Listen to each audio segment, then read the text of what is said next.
Hello again, my multicellular microorganisms, and welcome back to another episode of this Create PowerGrid series. Now, before we get on to this video, I would like to preface this by saying that I did build everything that you see in the background, as well as that little, all the wiring that you see, as well as the other farm, which I will get to. Now, I completely forgot to check if my mic was recording. So I recorded 2 hours worth of footage that had no commentary through them. So now I'm here to fix up that mistake and try to at least get 10 minutes worth of footage, or about 10 minutes worth of footage, just so you guys are entertained. Now, to actually start this off, the original goal of this was to take the old steam engine over there and the generator and move it up to here. As you can clearly see, we have two new generators, or we have one new generator and one additional one from the old one. As well as we have a level 5 boiler right here with 5 blaze burners. In the video when I was recording this, I basically went to the nether, got 3 more blaze burners just in case I needed an extra one, and placed one extra for this boiler, just so we have enough stress units to work with and to turn on the additional farms that I have running. Now, the generators themselves basically do the same thing as they did in the original video. However, I wanted to show you how to build one of these transformer cores. So let me do that now. The transformer cores do have a chance of 91% chance of making it into a transformer core, and then random salvage at a 9%, so be aware of that. But really, you just need one iron sheet on the deployer. You need one of those onto that piece, and then you need an iron sheet attached to the deployer. It places one down, and then you stamp it, and you repeat it again 3 times. After the 3rd time, you get the transformer core itself. Now, whenever you place this down, you're going to need a wrench to actually turn it back into one of these. And also, if you're ever wondering, the direction of where you're facing is where these points are going to be shown. So if I face towards the mechanical arm and I right click it, it's going to give me these points pointing over to the mechanical arm itself. Now, this really doesn't matter, as the most important part is making sure these input and outputs are the same and are reflective of like 600 volts this side, and then whatever voltage you have on this other side. They just need to be reflective of each other. Now, if you pay attention to the bottom, you obviously see the square of where the winding is going to go. Simply right clicking it on the block itself, we're going to set this to 20 turn. And then if you pay attention to the wires at the bottom, when I right click this other point, you're going to see it takes up 13 wires. So that means that every turn we put onto this core, it will basically take 1 wire out. And since we need 120 voltage or volts flowing through here, that means we are going to take these 2 points, the positive and the negative, and we are going to try to get as close as possible. So I already did the math on this. I believe it is only 4 turns. Right click again. We can check.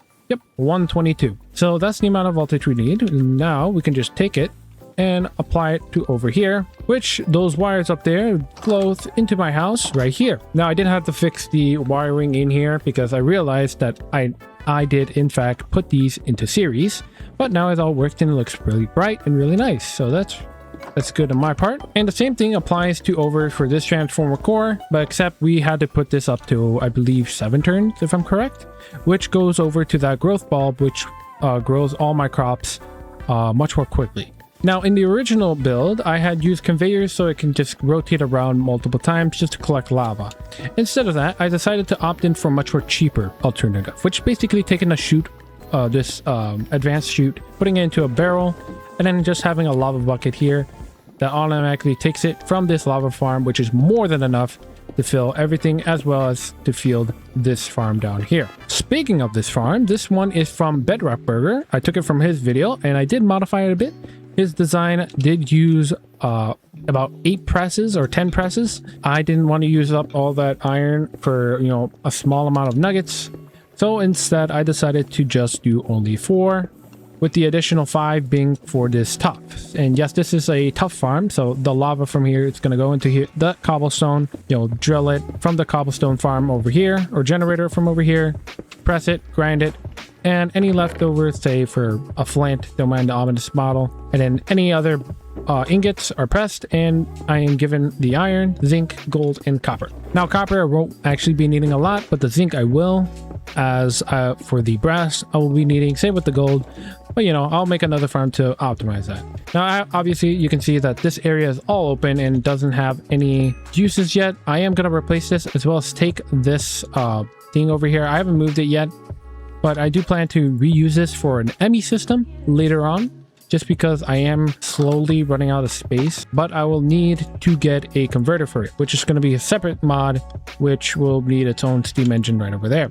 Now normally this would be where I show you the process of everything, of me building the stuff, and also me getting the resources and having to show you how to build the stuff, which I already did with the transformer core. But like I said earlier, I forgot to record me doing all that stuff. So you're going to hear me complain about something else, which is the roller coaster, the Create Roller Coaster add-on, which I do want to check out, as well as do an overview of all the blocks in there. So if you want me to, I will do so. And if you don't want me to, too bad. I'm going to do it anyways. Now, before I do leave this, I did have to go to Afghanistan, which is all the way over here, which is 5,000 blocks away.